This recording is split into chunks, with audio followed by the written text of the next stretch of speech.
Vyose vyatanguye mu mwaka wa 2017. Ico gihe niho ibitarukira vyatangura kwigenga nyakwigenga kuko vyari bitanguye kwiba ko bidasavye uwo bisahiriza. Kukaba nkako inyuma y'imyaka 2 gusa bitanguye gukora vyari bisigaye vyinjiza amafaranga y'amarundi arenga umuriyaridi ku kwezi. Ivyo mbere akaba ari navyo vyabaye intandaro yisubira inyuma nk'ibirenge kw'ivyo bitaro vyari bisigaye bihurumbirwa n'abanyamahanga batari bake, yaba ababa muri kano karere canke ababa ku yindi migabane.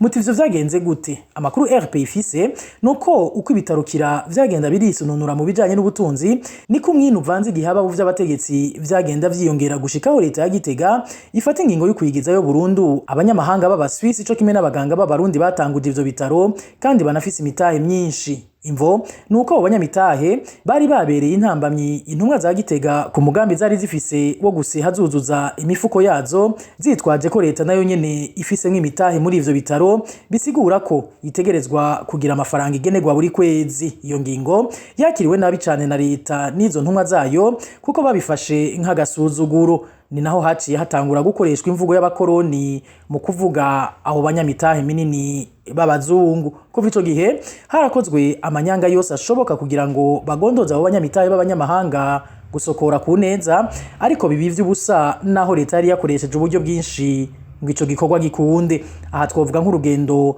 urongo yishira hamwe sokabu ariwe Charles Ndagijimana ari kumwe n'ubuserukira Burundi muri ONU anaherekejwe na Museremu Alfred Innocent yararongoye ico gihe igendereza ryo hagati mu gihugu bakoze mu gihugu c'u Swiss, ariko bagataha zirayoye. Ivyo bikaba vyarashavuje cyane izo ntumwa za leta gushikaho zifata ingingo yo kwicishiriza hazo zikabogoza mu mabanga yo kurongora urwego nshingwantwaro rw'ibitarukira muganga Jean David Piro hakoreshejwe igikenye kandi hahonyanzwe bimwe vyeruye amategeko, ariko n'ubundi ntibashizwe kuko hari uyundi yarakibabereye intambamyi. Uyo nawe ni muganga Sahabo Christophe yararongoye ivyo bitari ico gihe. Umukenyero bafashe mu kumwigizayo wabaye wo kumuzimanganiriza ubuzima, ariko Imana irakinga kuko yatabawe nuko igihe baja kumufata bunyuruzwe basanze ari kumwe na mugenzi we muganga Jean David Piro.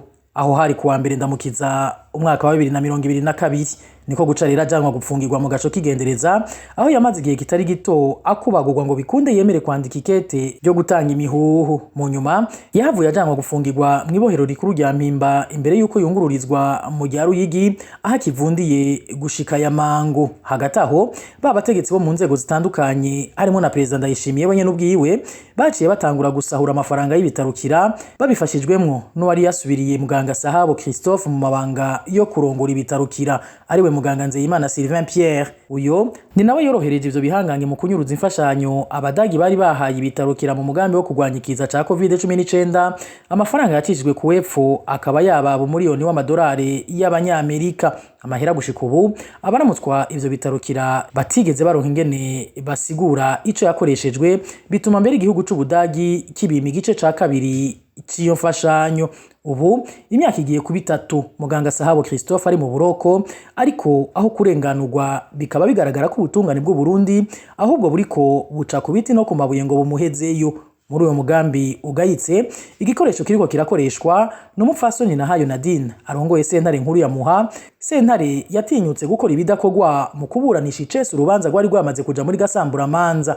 Ikiyo sentare nyene ni nayo iherutse gucira muganga Sahabo Christophe munyororo w'imyaka 20 kandi atavyemeza ifise itegeko ryo kumukatira igifungo c'imyaka 20. Abacamanza bakaba barihawe n'urwego rw'igendereza nabo baraheza bemera guhonyanga amategeko nk'anabazi ko icaha bamwagirije gihanishwa umunyororo uri hagati y'amezi 6 n'imyaka 5, kandi naho nyene hagaragaye ivyemezo nyavyo. Ivyo vyose bikaba vyakozwe mu ntumbero yo kunumya burundu muganga Sahabo Christophe kuko ibihangange vyatembagaje bitarukira ntibize vyigere bikomwakomwa.